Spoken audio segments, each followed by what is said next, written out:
amigos e amigas do canal Motivação Rema, sejam todos muito bem-vindos. Hoje vamos dar continuidade ao nosso devocional em Êxodo e vamos falar sobre o capítulo 9. Já falamos do capítulo 1 até o 8, se você não acompanhou os outros vídeos, depois procure aqui no canal Motivação Rema. Hoje vamos falar sobre o capítulo 9. Eu quero ler aqui já, nesse capítulo, a gente vai falar de três pragas, e eu quero ler já sobre a primeira aqui, do versículo 1 até o versículo 7, eu vou ler agora e eu volto para te falar algumas coisas, tá bom? Vamos lá então. Essa quinta praga, ela é a morte dos animais. Depois o Senhor disse a Moisés: vai a Faraó e diga, assim diz o Senhor, o Deus dos Hebreus, deixa ir o meu povo para que me sirva, porque se recusardes, deixá-los ir, e ainda o retiveres, eis que a mão do Senhor será sobre o gado que está no campo, sobre os cavalos, sobre os jumentos, sobre os camelos, sobre os bois e sobre as ovelhas. Haverá uma pestilência muito grave. Veja, a mão do Senhor viria contra o gado do campo, né? Sobre cavalos, jumentos, camelos e assim por diante. Versículo 4. Mas o Senhor fará distinção entre o gado de Israel e o gado do Egito, e não morrerá nada de tudo o que pertence aos filhos de Israel. Novamente aquela distinção, lembra que a gente falou no vídeo anterior? E o Senhor assinalou certo tempo, dizendo, amanhã fará o Senhor isto na terra. Fez, pois, o Senhor isso no dia seguinte, e todo o gado dos egípcios morreu. Porém, do gado dos filhos de Israel não morreu nenhum. Aí veja que interessante, versículo 7.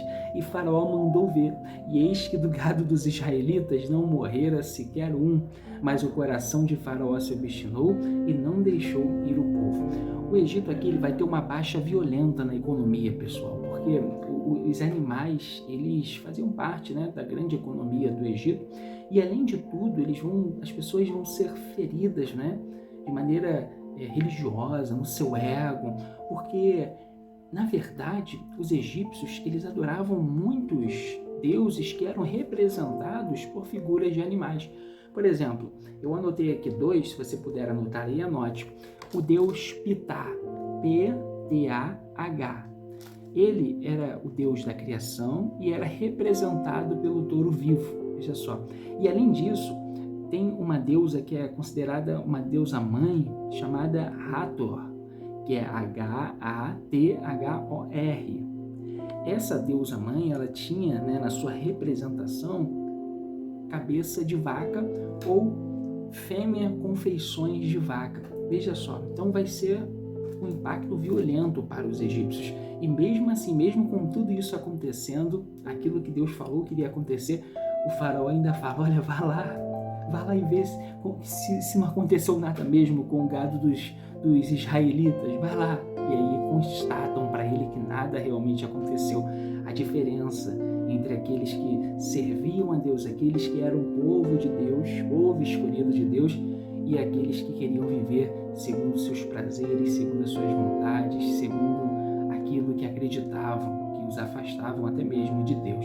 Eu vou continuar lendo aqui, pessoal, porque a sexta praga vai ser a praga das úlceras. Eu vou ler aqui do 8 até o 12, está escrito assim. Então disse o Senhor a Moisés e a Arão, tomai mancheias de cinza do forno, e Moisés as espalhe para o céu diante dos olhos de Faraó, e ela se tornará em pó fino sobre toda a terra do Egito, e haverá tumores que arrebentarão em úlceras nos homens e no gado por toda a terra do Egito. E eles tomaram cinza do forno e apresentaram-se diante de Faraó, e Moisés a espalhou para o céu, e ela se tornou em tumores que arrebentavam em úlceras nos homens e no gado.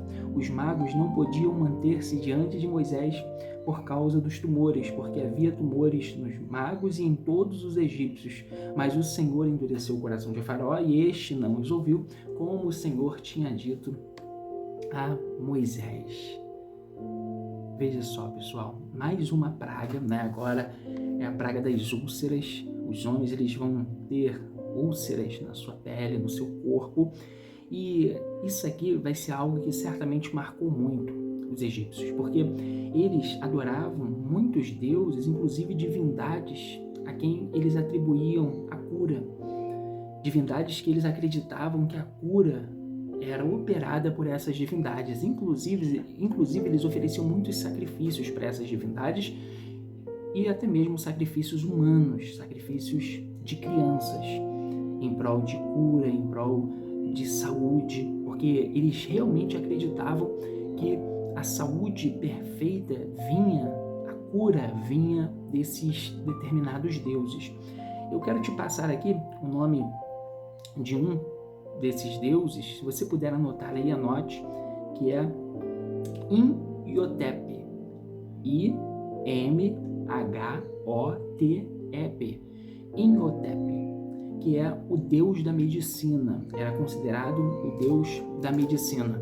Veja, as úlceras foram afrontas para esses deuses, ou no caso para esse deus e um outro que eu vou te passar agora, mas foi como se fosse afronta, porque eles que eram os deuses da cura, da ciência, da medicina, não vão impedir que as pessoas e os animais fossem alcançados por tamanhas enfermidades, né?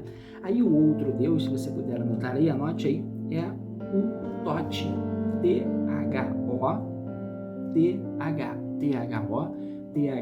Thoth, que era referenciado como deus da inteligência e da ciência médica. Pegou aí?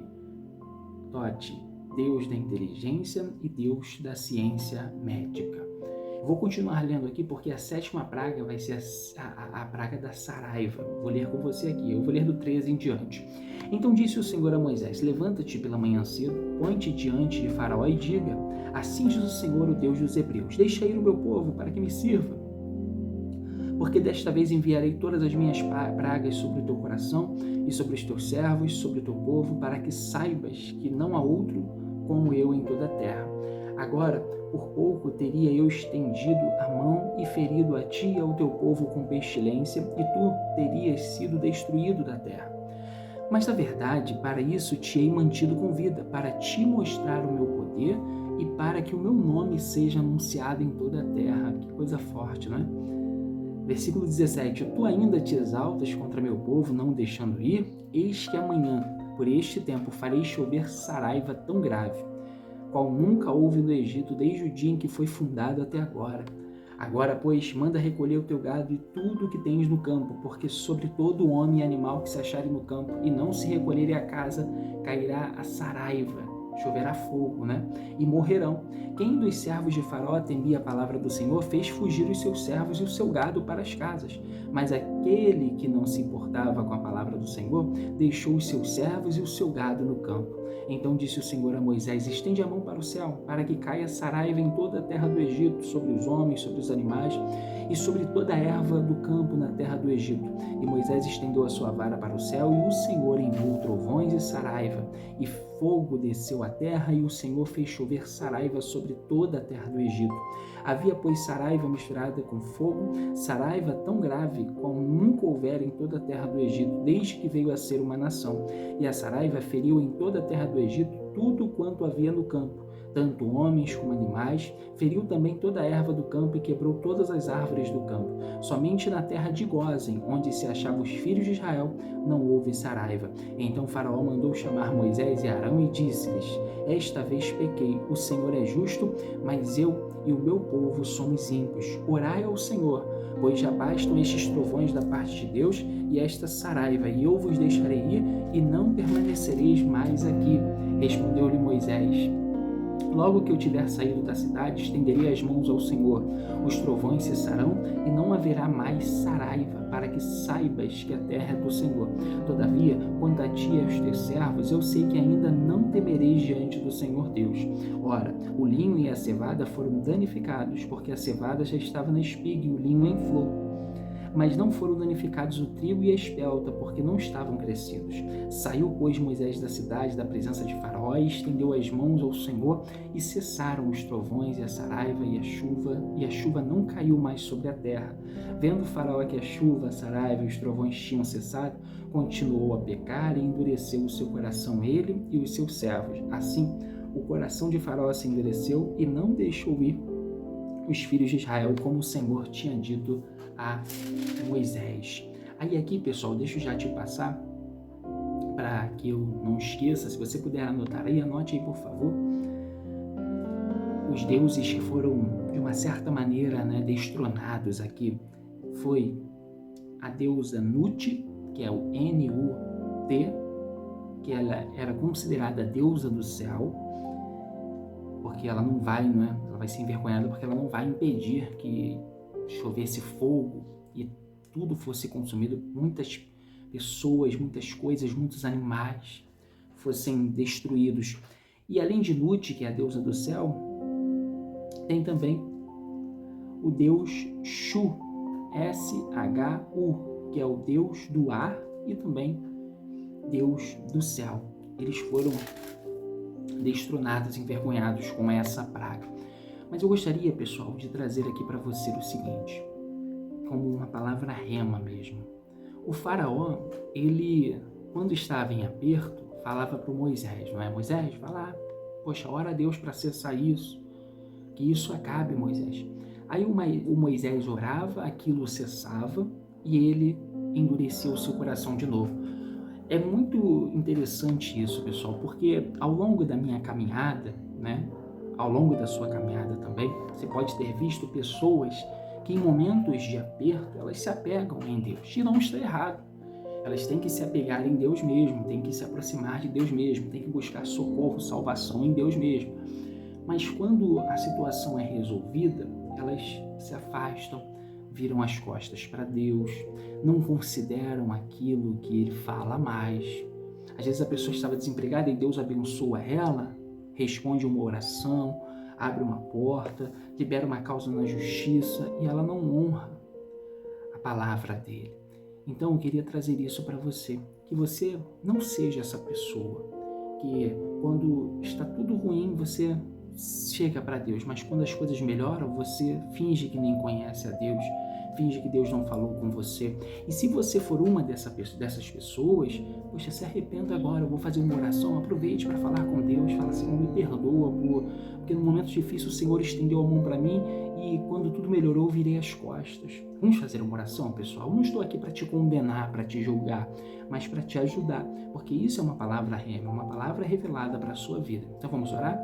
Pai, em nome do Senhor Jesus, eu queria pedir ao Senhor para dar o discernimento, a sabedoria para essa pessoa, para que ela enxergue se ela é uma pessoa que representa a atitude de Faraó nesse sentido, Senhor, no sentido de quando estava precisando orar, buscar, pedir alguém para orar, para interceder, receber, e aí quando recebe o agir do Senhor favorável, vira as costas. Se essa pessoa um dia foi assim, Pai, se afastou, virou as costas, ela não honrou aquilo que o Senhor queria que ela honrasse, ela hoje está se consertando contigo.